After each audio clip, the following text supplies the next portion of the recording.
I know that nowadays we're facing lots of changes, but there are many changes happening. There could be many changes of the society in one's lifetime. At the beginning, you may feel like it's really nothing, just as how in spring or summer over here, there are blazing sun all of a sudden, and the next moment you have thunderstorm, and then the moment after you have cloudless sky again. So you never really know what's going to happen. And eventually there will be opportunities in our own mind. I think it's important to note that if you generated genuine realization of this teaching, of teachings as simple as this, as transforming suffering and happiness into enlightenment, and then share it with others, I think it will be very beneficial. But if you don't have any enthusiasm or interest in this teaching, then not only you don't have such a kind of enthusiasm to share with others, even if you are forced to share, but without your own exploration and practice up on it, I think it is not going to be very useful and helpful for the others. Therefore, I think that though this time I'm not giving teachings to a lot of people, but I think there are people who's attending this class who have genuine connection to this teaching, and then I'm sure eventually they will be able to spread the Dharma. Especially, I think this time I'm not giving this teaching to a large group, and even to this small group, everyone's wearing masks. And I think it's really important that we believe people within this small group will spread the Dharma, spread this kind of spirit to every corner of this world after 10 or 20 years. So there must be opportunities like such. Looking at a short teaching like this, I think if non-practitioners could receive it, it's going to surpass the meaning of having lots of wealth. For example, if you were to gift someone $1 million, is that person going to be happy? Well, not really, because he may have lots of greed of buying, for example, luxurious cars, Mercedes-Benz, Rolls-Royce, maybe not even the most luxurious or the ones that person hoped for. However, if you were able to gift the teaching of transforming suffering and happiness into enlightenment, then I think to that person, this kind of wisdom would be able to follow him for his whole life. Even at the time of death, he can pass away in happiness and contentment. We're not even talking about the most profound teaching. We're only talking about teachings as practical as this, as short as this. If others could receive it, I think it is a great spiritual wealth and very, very meaningful wealth. So I really hope that the audience could study with lots of effort. I remember that when I was studying from my teachers, we had rather lots of difficulties in terms of our material providings, our living environment. Not only we didn't have any electricity, isn't that painful for you guys? We didn't have electricity. Not only that, we had to collect our own firewoods, and we have to go to the mountains in Larungar and collect the firewoods, the branch and twigs. But sometimes the twigs are rather quite wet, and there's no way to light it up at all. I remember I used to live in this mud-made hut, and the window is made with 4 planks of wood. On top of that, I covered it up with a thin layer of plastic. So light, sheer white light would come through from that plastic. My uncle, that is the older brother of my father, he spent a night at my humble muddy hut and saw my difficult living situation. He's a very different person than my father. In fact, my father is very positive, but my uncle is very negative. Especially, he really thought it was a bad idea for me to become a monk. He was trying to lit up a fire and he couldn't because it was so wet. And then he said, "You could have enjoyed salary from being a teacher. What's the point of you coming here? What's the meaning of this?" And because he was really hungry, he really wanted to eat something, but he couldn't get the fire lit up. Therefore, he was feeling really upset about it. And he said that this is the worst choice you've ever made in your whole life. And then he started to compare me with my classmates at the time, saying, "So and so started earning money already. Look at your life now." Of course, I think the life situation was definitely very difficult back then, but I really spent a lot of time studying and contemplating. I think at the time I felt that I didn't succeed in the sense of to gain a better life in worldly life, and I've given up everything. Therefore, I should dedicate all my effort and my time to studying the Dharma, because I don't want to fail myself as well as my family and friends.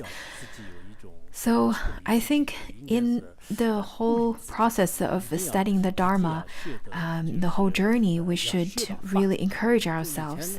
We should really push ourselves to study, to receive the Dharma, just as the great masters from India and Han and the mainland area, they are so brave, and I think that is so admirable for us, the followers.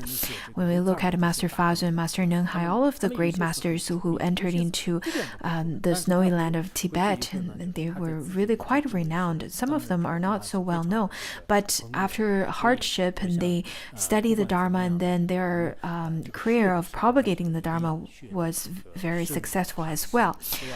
However, anyhow, after studying all of this, we should study with depth, we should study with steadfastness, we should not get distracted. Otherwise, we won't be able to receive Dharma at all, and then that won't be meaningful to anyone. We're not here to enjoy a luxurious life. We're in fact being here to enjoy the flavor of Dharma and to live for the Dharma. Therefore, that is in fact the meaning of our life here. If we only talk about food and living situations and arguing with our fellow Dharma practitioners, it is really not meaningful anymore. Anyhow, I think I got really sidetracked. I got really lost. So let me get back to the actual teaching. Now, the first one is now we're going to talk about, first of all, how to use happiness as path to enlightenment through relative truth. So happiness has to be transformed into enlightenment as well. Many people would wonder, why do I need to transform happiness into enlightenment? Suffering, I understand, but why don't we just enjoy happiness? In fact, happiness needs to be transformed into enlightenment as well, or transformed onto the path. Whenever happiness and the various things that cause happiness appear, such as health, such as great fame, and you have a good mood, and you have a good circumstances to enjoy, and so on. You see the beautiful blue sky and the fluffy white clouds when you're having summer field trip. You're eating well, delicious food. You're dressed up well. You look really beautiful, at least to yourself. You think that I must be the most successful person in this whole world, and then you just kind of dwell in that whole happy mood for yourself. But if you don't transform that happiness, it's very easy to get lost in it. when we encounter suffering, we need to learn how to encourage ourselves. We have to be strong and resilient. But when we have happiness, I think it's very easy to become, to dwell in that happiness. And in that way, we would get lost. If we slip under the power of happiness, and then we will grow increasingly conceited, smug, and lazy, which will block our spiritual path and progress. I think when we're happy, and lots of people tend to get really arrogant. They would feel that they're wonderful, so great. I'm not sure if you're familiar with a book called The Lucifer Effect. An American psychologist wrote it. Why is this book so famous, so well known? Because I think from some aspect, we can say that this is a book to warn us that we have to transform happiness into enlightenment. Well, from a relative example, from example from a relative world. Well, this was an experiment made by a Stanford University professor. He hired 24 students, and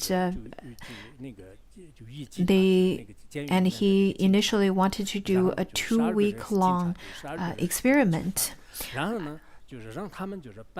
So he separated the 24 people into 2 groups, one group of inmates and the other group playing the role of guards. At first, maybe because they're all students, and they thought it was fun and they didn't really take it very seriously. But after a week, they started to take their roles more seriously. The guards started to get really violent, and the inmates started to get really fearful. And at the end, they couldn't even last for 2 weeks, but the experiment was put to a halt. And this experiment really shows that at the beginning, people really had nothing.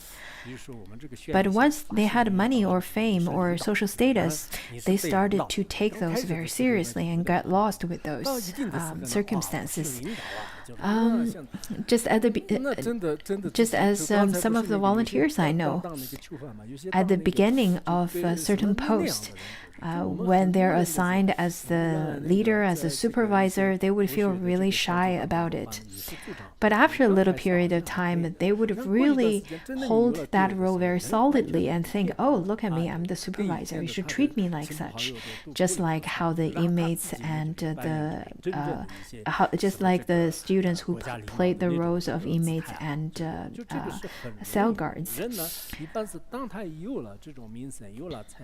People, once they gained social status and they gained different kinds of fame and wealth and maybe even beauty, they started to get really arrogant and conceited by other people's praise and compliments, especially for the foolish ones.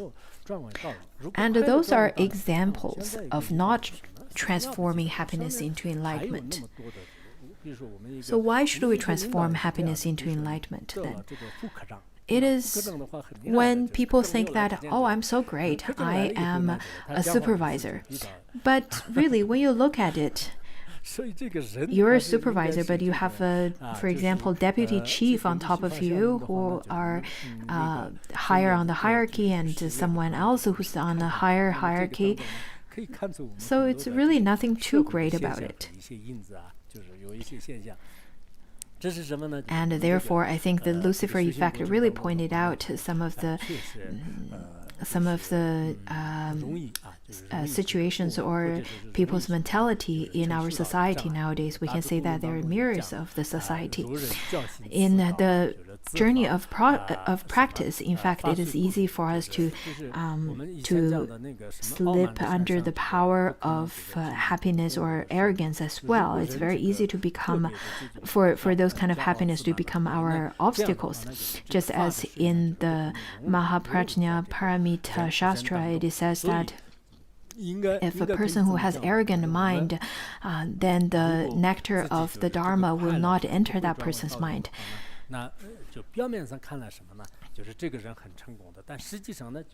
So if we don't transform happiness into the path, then even if the person looks rather quite successful now, but later on, eventually that person will slip under the power of happiness eventually.